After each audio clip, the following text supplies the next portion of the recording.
19절부터 우리 28절까지 같이 봅니다. 제가 가지고 있는 성경책은 142쪽입니다. 요한복음 1장 우리 19절부터 우리 28절 말씀을 제가 읽어드리겠습니다. 유대인들이 예루살렘에서 제사장들과 레위인들을 요한에게 보내어 내가 누구냐 물을 때에 요한의 증언이 이러하니라. 요한이 드러내어 말하고 숨기지 아니하니 드러내어 하는 말이 나는 그리스도가 아니라 한데 또 묻되 그러면 누구냐? 네가 엘리야냐? 이르되 나는 아니라. 또 묻되 내가 그 선지자냐? 대답하되 아니라. 또 말하되 누구냐?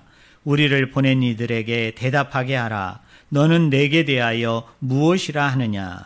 이르되 나는 선지자 이사야의 말과 같이 주의 길을 곧게 하라고 광야에서 외치는 자의 소리로라 하니라. 그들은 바리새인들이 보낸 자라. 또 물어 이르되 네가 만일 그리스도도 아니요 엘리야도 아니요 그 선지자도 아닐진데 어찌하여 세례를 베푸느냐? 요한이 대답하되 나는 물로 세례를 베풀거니와 너희 가운데 너희가 알지 못하는 한 사람이 섰으니 곧 내 뒤에 오시는 그이라. 나는 그의 신발끈을 풀기도 감당하지 못하겠노라 하더라. 이 일은 요한이 세례 베풀던 곳 요단강 건너편 베다니에서 일어난 일이니라. 아멘. 우리 한번 같이 오늘 설교 제목을 한번 같이 읽어볼까요? 같이 읽습니다. 나는 누구인가? 나는 누구인가? 이 나는 누구인가라는 질문은 무엇에 대한 질문입니까? 아이덴티티, 나의 정체성에 관한 질문입니다. 오늘 우리 그리스도인들에게 이 질문은 이런 것이죠. 우리가 하나님의 자녀로서 또 하나님의 백성으로서 나는 누구인가? 나의 그리스도인됨, 나의 하나님 아들과 딸됨, 나의 하나님 백성됨의 정체성에 관한 질문입니다. 제가 최근에 읽은 책이 있는데요. 오스 기니스라는 목사님이면서 우리 학자인 분이 쓴 책이 소명이라는 책이 있습니다. 그 소명이라는 책을 쭉 읽어보면 나는 누구인가라는 장이 그 중간 정도의 이렇게 한 챕터 한 장을 차지하고 있는데요.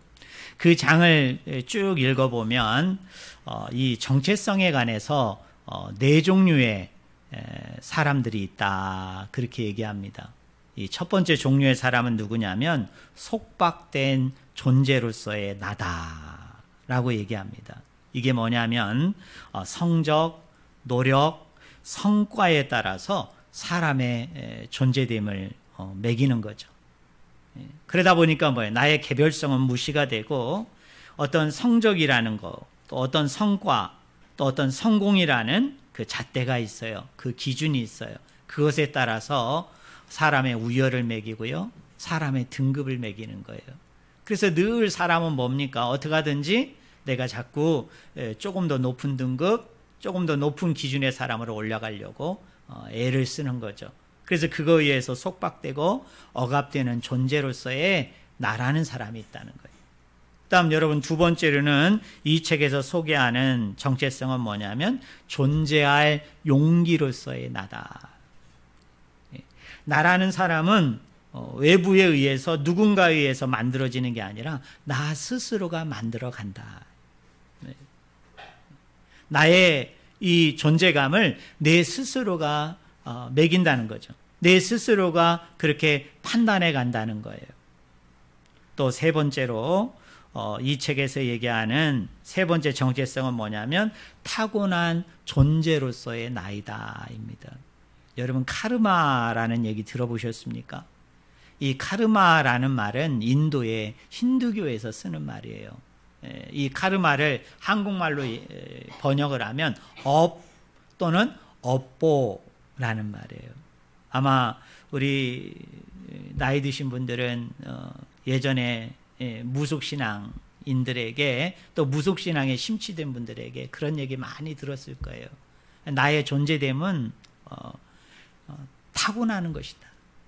이미 그 사람은 태어나기 이전서부터, 아니 태어나는 그 순간부터 그 사람은 이미 이 존재감이 매겨졌다는 거죠. 이렇게 믿는 것이 여러분 카르마예요. 마지막 네 번째로 이 책에서 얘기하는 우리의 정체성은 뭐냐면 부름을 받은 존재로서의 나도 있다 이겁니다. 여러분 기독교에서 얘기하는 정체성이 뭘까요? 기독교에서 얘기하는 존재감이 뭘까요? 이 마지막 네 번째예요. 부름받은 존재로서의 나이다. 누가 우리를 부르셨어요? 하나님이 우리를 부르셨어요. 여러분 누가 우리를 만드셨어요? 하나님이 우리를 만드셨어요. 여러분 누가 우리를 구원했어요? 하나님이 우리를 그 십자가 안에서 부활의 은혜 가운데 우리를 구원해 주셨어요.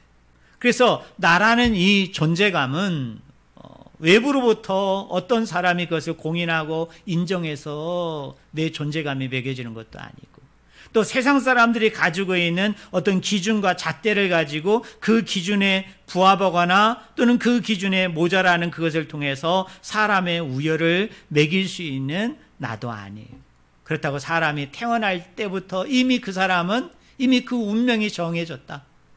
이 사람의 존재감은 이미 업으로 이미 운명적으로 그렇게 결정났다라고 믿는 게 아니죠. 우리의 존재감은 어디로부터 와요? 하나님으로부터 와요. 그 하나님이 어떤 분이십니까? 창조자이세요.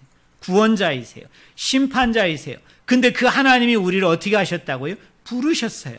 뭘로요? 하나님과 아들, 딸로서, 또 그리스도인으로서 구별되고 성별된 하나님의 거룩한 백성으로 우리를 부르셨어요. 그리고 부르실 뿐만 아니라 그런 사람을 하나님이 빚으셨어요. 그리고 빚으셨을 뿐만 아니라 우리에게 사명과 비전을 주셔서 그런 일을 감당하도록, 그런 일을 충분히 일구어 나갈 수 있도록 그 모든 것들을 다 조성해 주셨어요. 그래서 우리의 존재감은 어디로부터 온다? 하나님으로부터 온다. 주님으로부터 온다. 저는 이 자리에 앉아 있는 우리 성도님들이 그것을 꼭 믿기를 주님의 이름으로 간절히 축원을 드립니다. 여러분 우리가 좀 못 배워도, 좀 가진 것이 없어도, 또는 남들보다도 유별나고 독특하고 대단한 것이 없다 할지라도 우리의 자존감을 낮출 필요가 없죠. 우리의 자존감을 여러분 하염없이 여러분 밑에 둘 이유가 없는 거예요. 왜요? 하나님께서, 그 하나님은 어떤 분이세요? 절대자이시고 구원자이시고 생명의 주 되시는 그 하나님께서 나를 부르셨다는 이 사실, 그 부르심을 내가 확신한다면, 그 부르심을 내가 깨닫는다면 비록 내가 그런 사람이라 할지라도 하나님은 나를 높이시고 하나님은 나를 높이 세우기를 원하시고 그 일을 가능하도록 모든 것을 다 구비되고 준비된 가운데 은혜로 선물로 허락해 주셨고, 우리가 이미 그것을 맛보았고 체험했고 앞으로도 경험할 것이고, 또 우리가 나중에 죽고 난 후에 최종적인 심판대 앞에 가서 우리가 구원하는 자로 역임을 받았을 때는 이 세상과는 견주들 수 없는 그 찬란한 영광된 복된 존재로 하나님이 우리를 세우실 것임을 우리가 믿기 때문에 저는 여러분의 자존감과 여러분의 정체성을 날마다 높이시는 은혜가 저와 여러분들 가운데 있기를 주님의 이름으로 간절히 축원을 드립니다. 오늘 본문을 보면 세례 요한이라는 사람이 등장을 합니다. 근데 본문에 비치는 요한의 모습은 두 가지죠. 하나는 뭡니까? 겸손이에요. 여러분 또 하나는 뭡니까? 담대함입니다. 여러분 용기예요. 이 요한은 예수님보다 6개월 전에 광야에 가서 많은 사람들에게 세례를 베풉니다. 또 많은 영혼들을 초청을 해서 이제 복음을 얘기해요. 말씀을 전합니다.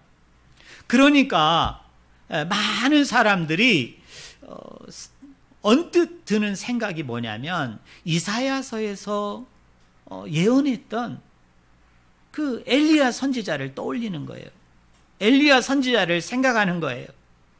그래서 오늘 본문 말씀에 나오는 이 예루살렘에서 온 레위인들과 제사장들도 묻잖아요. 네가 엘리야냐? 네가 이사야 40장에서 예언되어졌던 네가 그 예언의 성취로서 이 땅에 오게 될 엘리야가 있는데 바로 그 엘리야냐? 이렇게 물었던 것처럼 세례 요한을 쫓는 허다한 사람들 중에서도 막연하게나마 그런 생각을 하게 된 거예요. 그의 사역을 보고 또 그의 메시지에 실어 있는 그 권위를 보고 또 그의 삶을 보니까 혹시 저 사람이 이사야에서 예언되었던 그 엘리야는 아닐까? 엘리야는 아닐까? 그러면서 어떻게 합니까? 사람들이 이제 웅성웅성 거리게 되고 그런 움직임들이 보이는 거예요.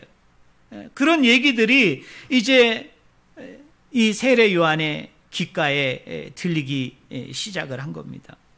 그런데 놀라운 것은 뭐냐면 오늘 21절 말씀을 보세요. 예루살렘에서 온 제사장들과 레위인들이 세례 요한에게 질문하잖아요. 네가 뭐냐? 엘리야냐? 네가 그 선지자냐? 그때 세례 요한의 답은 단호하죠. 뭐라고 얘기합니까? 아니다. 나는 아니다. 근데 여러분 놀라운 것이 있어요. 이 말씀하고 병행구절이 마태복음에도 나옵니다. 그리고 또 여러분 마태복음 11장 14절에 보면 예수님께서 이런 말씀을 하셨어요. 오리라 한 엘리야가 곧 이 사람이다. 이 사람이 누굴까요? 세례 요한입니다. 이게 무슨 이야기예요?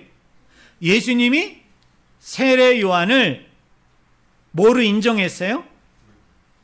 엘리야다. 이 사람이 바로 이사야 40장에서 예언되어진 그 성취되어진 엘리야다 이렇게 얘기했어요. 그런데 세례 요한 그 자신은 뭐라고 얘기합니까? 나는 엘리야다 아니다? 나는 엘리야가 아니다. 오늘 27절에 보면 그런 말이 있어요. 나는 그의 신발끈을 풀기도 감당하지 못하겠노라. 우리 세례 요한 정말 대단한 인물이죠. 참 우리가 본받아야 될 점이 참 많은 것 같아요. 분명히 예수님도 자기를 엘리야로 인정했어요. 그리고 그의 행적이나 그의 삶이나 그의 어록들을 가만히 들여다보면 그가 분명히 이사야 40장에서 얘기했던 엘리야 맞아요. 그리고 자기도 그런 엘리야였고 그 엘리야의 사명을 감당하기 위해서 그 이사야가 40장에서 장차 성취된 이 엘리야라는 어떤 한 사람이 이 땅에 오게 되어지면 그 사람은 이런 일을 하게 되어질 것이다. 이런 일을 해야 된다라고 얘기할 때 자기가 사람들에게 이야기하는 것을 가만히 들여다보면 정말 자기는 엘리야처럼 행동하거든요. 자기는 정말 엘리야처럼 말해요. 그리고 분명히 세례 요한은 자기는 분명히 이사야 40장에서 얘기했던 엘리야라는 분명한 정체성을 가지고 있는 사람이에요. 그런데 사람들이 또는 예루살렘에서 온 제사장과 레위인들이 세례 요한에게 너 엘리야 아니냐? 그 성경에서 얘기한 그 선지자 맞지 않느냐? 라고 얘기할 때 세례 요한이 뭐라고 해요? 단호하게 그걸 어떻게 합니까? 거부해요. 단호하게 부정합니다. 나는 아니다. 그렇게 얘기해요. 유명한 영성가 중에 헨리 나우엔이라는 사람이 있어요. 이 헨리 나우엔이라는 사람이 책에서 이런 말을 했습니다. 어떤 사람이 성공을 해서 또 어떤 사람이 큰 업적을 쌓아서 여러분 어떤 자리에 서거든 어떤 위치에 서거든 그래서 많은 사람이 인정하고 존경할 만하고 칭찬할 만한 그 자리에 서거든 부단하게 자기 스스로를 훈련해야 될 3가지 내용이 있다는 거예요. 그 첫 번째가 뭐냐? 작아지는 연습이에요. 그 다음에 2번째는 뭐냐면 사라지는 연습을 해야 된다. 마지막 3번째가 뭐냐면 희미해지는 연습이에요. 이 말은 다른 말로 얘기하면 뭡니까? 나는 철저하게 뭐 해줘야 돼요? 작아지고. 나는 철저하게 뭐 해지고? 무대에서 사라지는 거예요. 그죠? 나는 철저하게 어떻게 해요? 희미해지는 사람. 그러니까 보일랑 말랑 하는 거예요. 보이는 것 같기도 하고 안 보이는 것 같기도 하는 거예요. 그리고 누구만이? 그리스도만이 드러내 보이고 나타내 보여지고 존귀하게 되는 거예요. 내가 뭔가 인정을 받고 내가 뭔가 칭찬을 듣고 내가 뭔가 높임을 받는 그 자리가 서게 되어지면 나는 철저하게 작아지고 사라지고 희미해지는 존재가 돼야 되고, 누구만이? 그리스도가 내가 받을 영광을 대신 받고 내가 인정받을 걸 대신 받고 내가 칭찬받을 거를 그리스도가 칭찬받는, 그래서 철저하게 그리스도만을 드러내 보이고 나타내 보이는 자가 돼야 된다, 그렇게 말합니다. 여러분, 세례 요한이 그런 사람 아니에요? 예수님보다 6개월 전에 미리 와서 사역을 했어요. 그리고 얼마나 많은 사람들이 세례 요한을 쫓고 따랐는지 몰라요. 그리고 많은 사람들이 그는 엘리야라고 추앙합니다. 그는 엘리야라고 인정합니다. 하물며 예수님마저도 너는 엘리야가 맞다, 바로 그 사람이 너다라고 인정을 했지만, 엘리야는 늘 그 마음 가운데 가지는 마음은 어떤 마음이에요? 내가 엘리야가 아닌데 사람들이 나를 잘못 봤다, 그래서 이런 얘기하는 게 아니잖아요. 예수님도 틀리고 나를 쫓는 사람들이 얘기하는 것도 틀리고, 지금 예루살렘에서 온 제사장과 레위인들이 나를 엘리야로 보는 것이 잘못됐다, 틀렸다, 너희들은 잘못 얘기하고 있다, 그러니까 나는 아니다, 이렇게 단호하게 거부하는 게 아니라 사실은 그게 참이에요. 그게 진리예요. 그게 맞는 사실임에도 불구하고 그가 염려하고 두려워했던 것은 뭐예요? 자기가 예수님의 자리를 대신할 것 같아요. 아니, 자기는 아니더라도 사람들이 자기를 그렇게 그 자리에 세울 것만 같아요. 그러니까 그는 철저하게 부정합니다. 나는 아니라, 나는 아니다, 그렇게 얘기해요. 또 이 사람들이 25절을 보세요. 25절에 이 세례 요한에게 이렇게 질문합니다. 또 물어 이르되 네가 만일 그리스도도 아니요 엘리야도 아니요 그 선지자도 아닐진데 어찌하여 세례를 베푸느냐. 사랑하는 성도 여러분, 제가 저번에도 설교했습니다만 세례에는 여러 가지 의미가 있다고 그랬죠. 저번에 설교를 기억하시는 분들, 세례가 가지는 여러 가지 의미 중에 하나가 뭐라고 그랬어요? 내가 세례를 받는다는 것은 공동체에 속한다는 것이라고 했죠. 내가 공동체의 일원이 된다는 것이었죠. 근데 왜 세례 요한이 이렇게 광야에 나와가지고 자기를 쫓는 사람들에게 세례를 베푸는 거에 대해서 왜 유대인들이 불편해했을까요? 왜 예루살렘에서 온 레위인들과 제사장들이 이렇게 불편해하고 힘들어했을까요? 왜 분노했을까요? 왜 이걸 못마땅해 했을까요? 여러분, 레위인과 제사장은 종교의 기득권층이잖아요. 종교의 우두머리들이에요. 그 당시에 이 영적인 것들을 책임지는 자들이었잖아요. 근데 그 사람들마저도 세례 요한이 세례 베푸는 거에 대해서 불편해해요. 힘들어해요. 아주 분노합니다. 몇 가지 이유가 있어요. 그 이유가 뭐냐면 세례가 가지고 있는 의미 때문에 그래요. 자, 세례가 가지고 있는 첫 번째 의미가 뭐라고요? 공동체에 속하는 거예요. 근데 세례 요한이 광야에서 세례를 베풀 때 그 세례 받는 대상자들은 누구였습니까? 유대인이었습니까? 하나님의 선민만 받았나요? 아니에요. 이방인들도 왔었어요.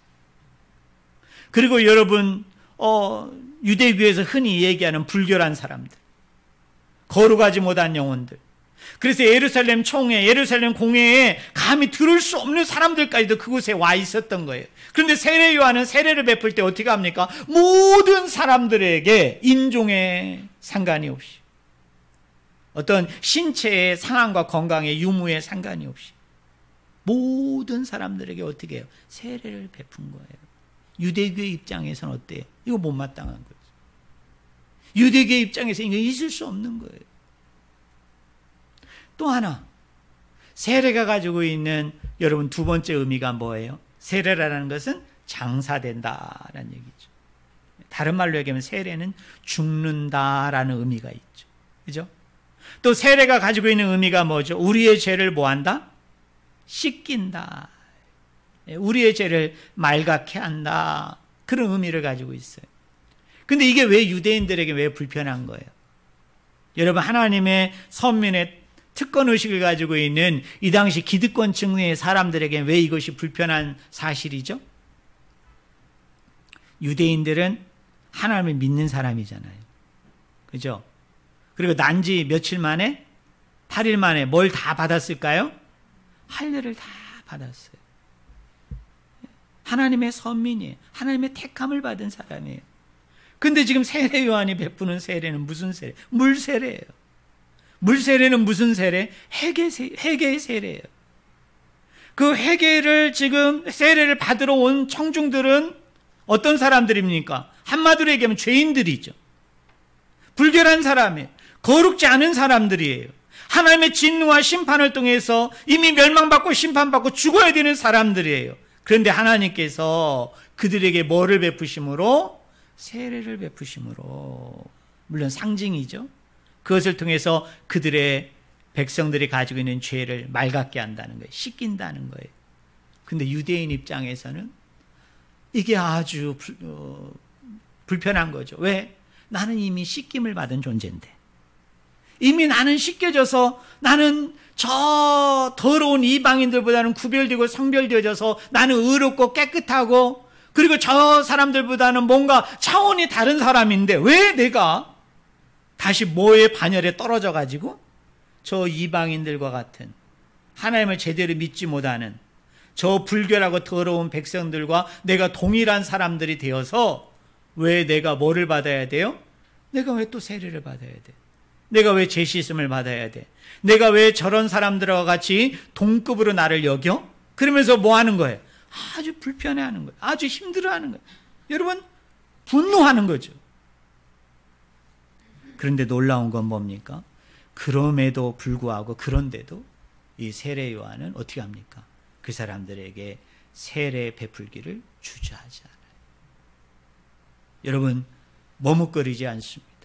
그리고 누구의 이름으로 네가 이 사람들에게 세례를 주느냐라고 얘기할 때, 나는 물로 세례를 주거니와 내 뒤에 오시는 이는 뭐예요? 성령으로 불로 너희에게 세례를 주느니라 하면서 어떻게 해요?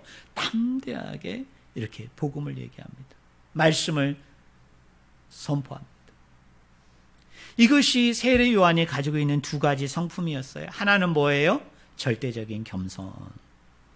또 하나의 성품은 뭐죠? 담대한 용기예요. 그러면 세례 요한으로 하여금 이렇게 겸손할 수밖에 없고, 이렇게 담대한 용기를 가지고 이렇게 하나님의 복음을 담대하게 선포할 수 있는 그 원동력, 그 힘, 그 근원은 어디에서부터 왔을까? 오늘 본문은 이렇게 얘기합니다. 오늘 본문 말씀 우리 23절 한번 우리 같이 한번 읽어볼까요? 23절 같이 읽겠습니다. 이르되 나는 선지자 이사야의 말과 같이 주의 길을 곧게 하라고 광야에서 외치는 자의 소리로라 하시니라. 뭐라고요? 나는, 간단하게 얘기하면 뭐예요? 우리 친구들, 나는 뭐다? 소리다. 네, 소리가 뭐예요? 보이스죠. 나는 보이스다. 나는 소리다. 여러분 한번 생각해 봅시다. 나는 광야에서 외치는 소리다라고 얘기해요. 여러분, 소리는 내가 어떤 내용을 얘기할 때, 어떤 말을 할 때, 여러분 그 소리가 뭐예요? 주체는 아니죠. 뭐예요? 내용은 따로 있어요. 그죠? 내용은 따로 있어요. 지금 누군가에게 내가 소식을 전해야 되고, 누군가에게 내가 뭔가를 얘기해야 되는데 그 내용은 따로 있는 거예요. 소리는 뭡니까? 이 내용을 담는 뭐예요? 방편이죠. 이 내용을 전하는 어떤 통로의 역할을 하는 게 뭐예요? 그게 보이스, 그게 여러분 소리예요. 지금 세례 요한은 자기를 그렇게, 자기 정체성, 자기 아이덴티티를 그렇게 매기고 있는 거예요. 나는 뭐다? 나는 소리일 뿐이다.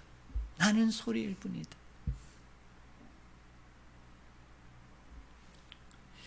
우리가 여기서 사실은 이제 여기에 나오는 23절에 거기 밑에 각주를 보면 기억하고서 여러분 밑에 각주가 나오죠. 어디 말씀을 인용한 거예요? 이사야 40장 3절을 인용한 거예요. 제가 다시 한번 읽어드립니다. 주의 길을 곧게 하라고 광야에서 외치는 자의 소리로라 하니라 라고 얘기합니다. 제가 이 짧은 시간에 이사야 40장을 여러분에게 다 설명해 드릴 수는 없어요.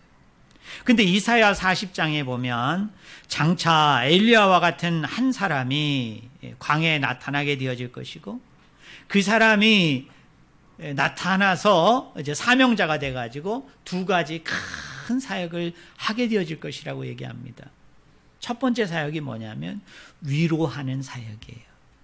위로하는 사역입니다.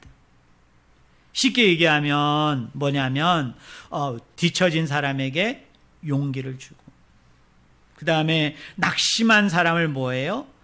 세워주는 그 일을 하게 되어질 것이다. 근데 그 일은 사실은 누구의 일이에요? 하나님의 일이에요. 그래서 하나님께서 그 모든 일을 이제 주도적으로 그때가 되어지면, 하나님의 정한 때가 되어지면 하나님이 주도적으로 그 일을 하게 되어질 텐데, 하나님께서 혼자 그 일을 행하지 아니하시고 그 파트너로서, 그 동역자로서 엘리야와 같은 한 사람을 세워가지고 그 일을 대행하게 할 것이다.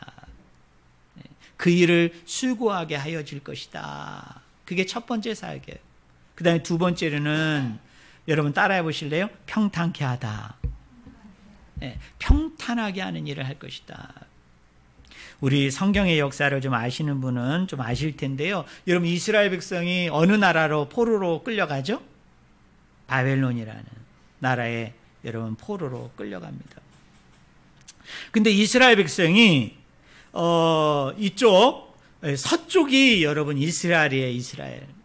제가 지도가 없어가지고 설명하기가 어려운데, 서쪽이 이쪽이 이스라엘이 위치하고 있고요. 바빌로니아 또는 바벨론이라는 나라는 이쪽 동쪽에 있어요. 티그리스 유프라테스 강 쪽에 있습니다. 오늘날로 얘기하면 이란이에요. 이란. 여러분 이렇게 얘기하면 좀 더 편하실라나요? 근데 지금 뭐 여러분 머릿속에 이란이 동쪽인지 이스라엘이 동쪽인지 난 모르겠다 이러면 내가 도무지 설명할 도리가 없어요. 지도가 없어서.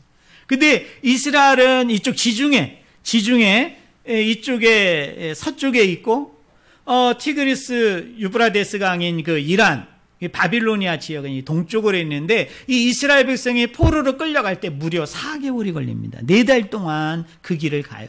근데 어떤 모양으로 가느냐 하면 초승달 모양으로 가요. 여러분 초승달 보셨죠? 이 서쪽에서 동쪽으로 갈 때 직선으로 가지를 않고 어떻게 하냐면 이렇게 반달 모양 비슷하게. 근데 반달은 아니고 초승달처럼 이런 식으로 이렇게 이 사람들 4달 동안 이렇게 가요. 근데 이사야 40장에 보면 길을 평탄케 한다는 말이 이 역사적인 배경을 가지고 있는데요. 너희가 바벨로니아로 포로로 끌려갈 때는 이렇게 초승달 모양으로 간다는 거예요. 초승달 모양. 근데 초승달 모양으로 갈 수밖에 없었던 이유는 뭐냐면 길이 그렇게 나 있었어요. 원래 나 있던 길이 그 길이었기 때문에 그 길이 그래도 가장 빠른 길이어가지고 그 길을 선택했는데 그 길이 무려 몇 달이 걸렸다고요? 4달이 걸렸어요. 근데 하나님께서 이사야로 하여금 꿈을 꾸게 합니다. 이사야로 하여금 환상 가운데 알려주는 게 있어요. 그게 뭐냐면 바벨론의 포로로 끌려간 지 몇 년이 지나면 70년이 지나면, 아니 70년 되기 이전에 그 바벨로니아로부터 어디로? 이스라엘로 너희들이 돌아오게 되어질 것이다. 근데 그 돌아올 때는 원래 네가 포로로 끌려왔던 그 옛 길로 가지를 않고 하나님이 새 길을 내주겠다는 거예요. 그 새 길은 어떤 길이냐면 바빌로니아에서 이스라엘로 오는 직선주로예요. 직선주로. 근데 이 길은 지금 이사야가 선지자로 활동할 당시 있었을까요? 없었을까요? 아직 없었어요. 아직 그 시점은 이스라엘 백성이 포로로 끌려간 때가 아니었거든요.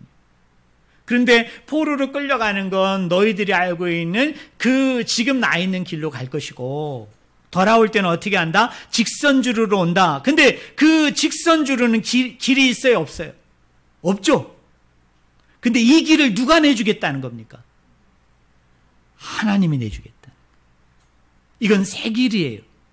이건 하나님이 주도적으로, 하나님이 주관적으로 역사해서 그분이 내시는 길이에요. 근데 하나님께서 이 길을 내는 것도 나 혼자 하지 아니하고 누구와 함께? 장차 엘리야와 같은 한 사람이 광야에 나타나게 되어지는데 그 사람과 함께 그 새로운 길을 내겠다. 그 새로운 길은 뭐예요? 생명의 길이에요. 여러분, 구원의 길이에요. 장차 예수 그리스도의 십자가와 그 부활의 그 사건을 통해서 이 심판과 멸망의 길, 바벨로니아로 가는 길은 하나님 그들의 죄로 인해서 그들이 2배나 벌을 받는다고 얘기하는데 그 심판과 멸망의 길로 갔던 그 길을 이제는 예수 그리스도가 십자가에서 죽으시고 부활케 하심을 통해서 구원의 길, 생명의 길을 어떻게 하세요? 그분의 주도적인, 그분의 주관적인 사역으로 인해서 새 길을 내게 되어질 것이다. 그 일을 위해서 메시아가 오는데 세례 요한도 뭐예요? 그의 동무로서, 그의 파트너로서, 그의 동역자로서 그 일을 하게 되어질 것이다. 근데 그는 실체는 아니다. 뭐일 뿐이다? 그는 보이스. 뭐일 뿐이에요? 소리일 뿐이다. 여러분, 소리의 역할이 뭐예요? 장차 그리스도께서 주도적으로 그 길을 내세요. 그 길은 세례 요한이 내는 게 아니에요. 여러분, 세례 요한이 닦는 게 아니에요. 옛날에 목사님들은 이 본문을 갖다가 그렇게 이해했다고요. 세례 요한이 6개월 전에 와가지고 그리스도가 아직 공생애를 시작 하지 않으셨잖아요. 그러니까 세례 요한이 그 전에 사전 작업을 한 것처럼 얘기했다고요. 준비 작업. 그래서 그리스도가 이제 오시는 그 길을 누가 닦았어요? 세례 요한이 닦는 거예요. 주의 길을 곧게 하고 주의 길을 평탄케 한다 그러니까 세례 요한이 그 길을 닦는 것으로 얘기했다고요. 근데 원래 원어적인 의미는 이사야서에서 얘기하는 건 그게 아니에요. 그는 뭐일 뿐이다? 소리예요, 소리. 뭔 소리예요? 이제 메시아가 오면, 이제 그리스도가 오면 심판과 멸망의 길로 지금 바벨로니아에 와 있던 이 사람들이 하나님의 전적인 주관함 가운데 그분이 새 길을 닦아 놓으세요. 새 길을 열어 놓으실 거예요. 그게 제2의 출애굽이거든요. 그 출애굽의 길을 하나님이 열어 놓으세요. 하나님이 닦아 놓으세요. 근데 이 기쁜 소식, 이 즐거운 소식, 이 놀라운 소식을 나는 뭐 하는 사람일 뿐이에요? 나는 소리로서 나는 너희에게 들려주기만 하는 사람이에요. 그게 뭐예요? 그게 내 사명의 끝이야. 그래서 세례 요한이 다른 병행 구절에서 뭐라고 얘기해요? 나는 뭐 해야 되겠고? 쇠해야 되겠고 내 뒤에 오시는 이는 뭐 해야 되겠느냐? 흥해야 되겠다라고 얘기한 이유가 바로 그거예요. 그러니까 세례 요한이 앞에 사전 작업을 했다면 그런 고백할 수 없죠. 그런데 세례 요한은 아무것도 아닌 거죠. 뭐예요? 나는 그저 이 기쁜 소식, 이 즐거운 소식, 이 놀라운 소식을 너희에게 전할 뿐이에요. 그리고 정작 이 길을 만들고 이 길을 트고 이 길을 가능케 하는 분은 누구예요? 예수 그리스도 하나님 한 분뿐이라는 거예요. 결론적으로 얘기합니다. 사랑하는 성도 여러분, 우리 한 사람 한 사람도 하나님 안에서 뭐예요? 우리가 소리일 뿐이에요. 우리는 통로입니다. 우리는 매개체일 뿐이에요. 뭐를 전하는? 복음을 전하는, 말씀을 전하는, 나를 통해서 그리스도의 하나님의 기쁜 소식, 좋은 소식이 전하여지는 그 소리일 뿐이에요. 근데 이 소리마저도 얼마나 감동적이고 얼마나 감격스럽고 얼마나 위대한 일입니까? 왜 그래요? 나는 다만 소리일 뿐인데 내가 이 매체가 돼서 이 통로가 되어져서 나를 통해서 그 생명의 소식, 나를 통해서 그 구원의 소식이 나를 통해서 전해져짐으로 다른 영혼이 구원을 경험해요. 다른 영혼이 생명을 경험해요. 그리고 그것을 통해서 누구에게? 하나님 아버지에게 기쁨을 줘요. 즐거움을 줘요. 영광을 줘요.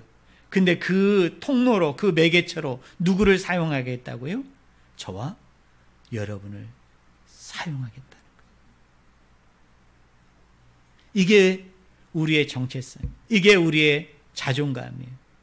사랑하는 성도 여러분, 우리가 좀 모자라도, 우리가 좀 부족해도, 우리가 좀 연약해도 어때요? 우리가 그리스도 안에서는, 하나님 안에서는 우리의 자존감을 낮출 필요가 없어요. 우리의 자존감을, 그리스도 안에서는, 하나님 안에서는 우리의 자존감이 엄청나게 아버지께서 높이시는 거예요. 그게 뭐냐면, 내가 너를 통로로 삼아서, 내가 너를 매개체로 삼아서 이 기쁜 소식, 이 좋은 소식, 이 영생과 생명과 구원에 관한 이 소식을 전하는 그 통로로 삼는데, 이 통로가 얼마나 좋으냐면, 이 통로를 통해서 다른 사람이 복음을 들어요, 말씀을 들어요. 근데 그 영혼이 하나님을 만나요. 그래서 그 구원되어진 영혼이 아버지 앞에 영광 돌리고 아버지 앞에 찬양을 하게 되는 거예요. 이것을 뭐예요? 나를 통해서, 나를 매개로 삼아서, 나를 방법으로 삼아서 하나님이 그 일을 가능케 한다고 얘기할 때 나의 존재됨은 어때요? 위대한 거죠.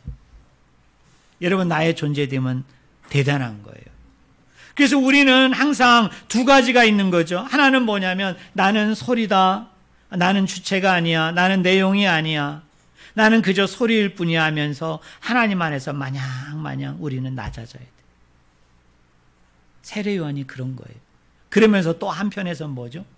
담대함이 있어야죠. 그 한편에서는 뭐가 있어요? 용기가 있어요. 내가 생명의 길을 만들으라고 얘기했다면 그것은 불가능한 것이지만, 여러분, 그게 얼마나 부담스럽고 힘든 일이에요. 우리 하나님은 저와 여러분에게 그렇게 얘기하는 게 아니에요. 네가 구원의 길을 내, 네가 구원의 길을 만들어. 옛날 설교자처럼 내가 지금 이제 등장할 거니까 네가 미리 가가지고 청소도 하고, 네가 미리 가가지고 무대도 다 설치하고, 네가 가서 다 조명도 만들어, 그리고 관객들도 다 모아놔. 그게 우리는 세례 요한의 역할이라고 지금까지 그렇게 설교했잖아요. 그렇게 미리 와서 준비한다고 우리는 그렇게 얘기했다고요. 그리고 마지막 그 결정적인 순간에 누가 나타나는 거예요? 짠하고 그리스도가 나타나는 거예요. 그리고 세례 요한은 그 무대에서 없어져 버리는 게 세례 요한의 역할이라고 그랬는데, 이 본문은 그게 아니라고요. 우리는 그저 사람들에게 가서 나팔수에 나팔수, 그리스도가 온다, 하나님이 온다. 우리는 멸망과 심판의 길로 이미 포로 가운데 있어요. 죄의 포로, 죽음의 포로, 저주의 포로 가운데 있는 우리에게 하나님이 회복하여 주신다, 구원하여 주신다. 근데 그것은 나도 아니고 너희도 아니고 그리스도께서 새 길을 내주실 것이다. 그 새 길이 뭐예요? 십자가다, 부활이다. 그게 영생의 길이다, 생명의 길이다, 구원의 길이다. 누가요? 하나님이 그렇게 해주신다. 우리는 선포하는 거예요. 그리고 우리는 지켜보는 거죠. 그 소식에, 그 소리에 반응한 사람들이 나와서 정말 그들이 그리스도를 만나고 하나님을 만나고 그 친밀한 가운데 반응함을 통해서 어디로 가는?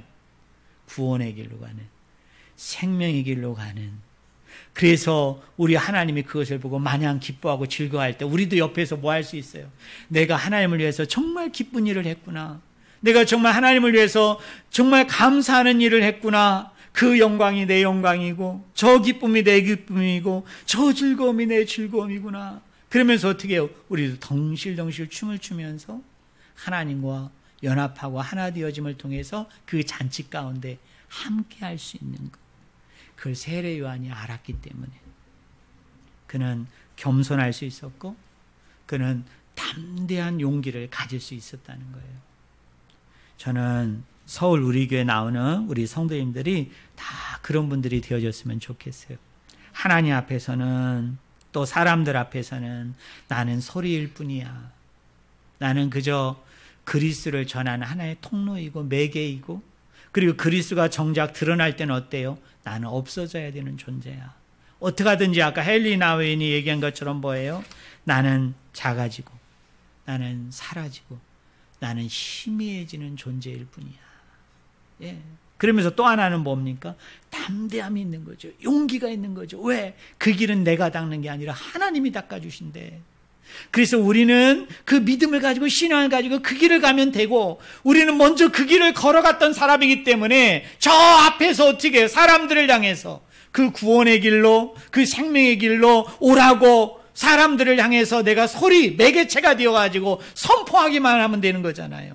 그러면 그것에 반응하는 사람들이 그 구원과 생명의 길로 접어들게 될 때 하나님이 기뻐하고 즐거워하고 그 찬란한 영광 가운데 함께할 때 그 자리에 누구도 같이 있다? 소리 역할을 했던 나도 같이 있다. 왜요? 그리스도가 나를 끌어다가 거기다가 앉혀놓는다는 거 아닙니까? 예. 우리 하나님 정말 대단한 분 아니에요? 자기 혼자 막 영광받고 자기 혼자 막 기뻐하고 즐거워하는 게 아니라 성경을 보니까 뭐예요? 그 자리가 되면은 우리를 어떻게 한다고요? 들어다가 우리 하나님 옆에 나를 앉혀주신대. 그래서 어떻게 해요? 그 영광과 그 기쁨과 즐거움을 같이 공유하고 나누고 함께한다. 여러분 자존감을 높이시기를 주님의 이름으로 축원을 드립니다. 우리는 어떤 사람이에요? 특별한 사람. 마냥 겸손해질 수 있고요. 그리고 마냥 용기를 가지고 담대하게 여러분 거뜬하게 여러분 이 세상을 살아갈 수 있도록 하나님이 두 갈래의 길로 우리를 세우셨다는 사실을 깨닫고 여러분 코로나19로 인해서 우리가 치밀하고 우울하고 힘들어하지 말고요. 여러분 세례 요한의 이 걸어갔던 세례 요한의 이 모습을 여러분 보시면서 다시 한번 하나님 앞에 우뚝 서 나가는 저와 여러분이 되기를 주님의 이름으로 간절히 축원을 드립니다. 기도합니다. 하나님 아버지